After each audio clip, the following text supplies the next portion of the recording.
bringing you the news and information you need from the people making a difference. This is Comcast Newsmakers. The reliance on foreign oil has affected a township in a big way, so they're going to do their part, and they're calling it upgrading. This hour's newsmaker is Mayor Chris Myers. I'm Carla Showell-Lee of Comcast Newsmakers, and he's from Medford Township, and today we're going to talk about solar power. Thanks for joining us today. I appreciate it. Mayor, nice to see you. You know, when a township speaks up and says what they have to say, right. You know, you better hear them. Talk about your reliance, the reliance on foreign oil, and the fact that your township does not want to participate in that. Yeah, I was convinced about a year and a half ago when I was looking at things that, you know, the reliance on foreign oil is one of the key problems that the United States has.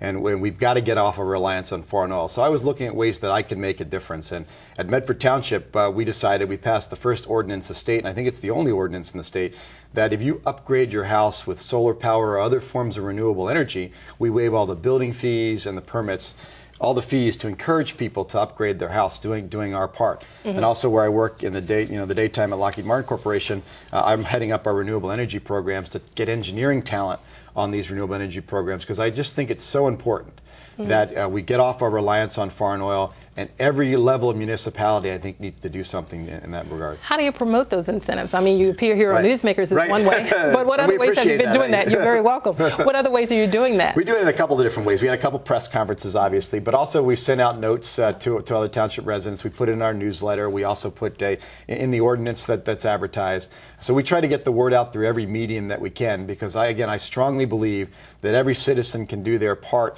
to upgrade their house in a renewable way, and it's part of the government to help them do that. Right, because it is changing a lot of the way we think. Yes, ma'am. Yeah, and that's hard to do sometimes. Because when you're, used to flicking on a light and not taking a few seconds to kind of light up, there's a big difference. Right, and when we're taking it to the next level as well. So in the township, in the new building that I'm building, that will be all solar power, and the sewer plant that we're building will all be solar power.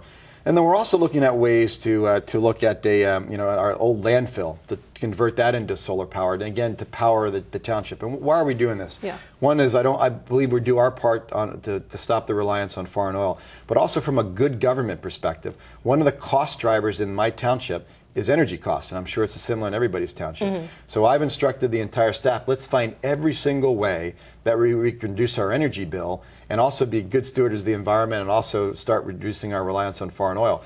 And solar power is now an affordable way that townships can do this and start lowering their energy costs. So from a good government perspective, it's key. Speaking of good government, you're also looking, like you say, as legislatively looking at all of this. What do you think needs to be done immediately, other than what you've mentioned? What are the things that we need to think about legislatively? I think legislatively, the state needs to, if someone's going to upgrade their house to solar power, that upgrade should not be counted on their property tax. And there are several bills in the legislature doing that. I know Assemblyman Rutter and Assemblywoman Audiego have sponsored that in the Assembly, so that's moving forward. But also, I think the state also has to bring back, more incentives to get folks to upgrade their house and to have that as a tax deduction going forward.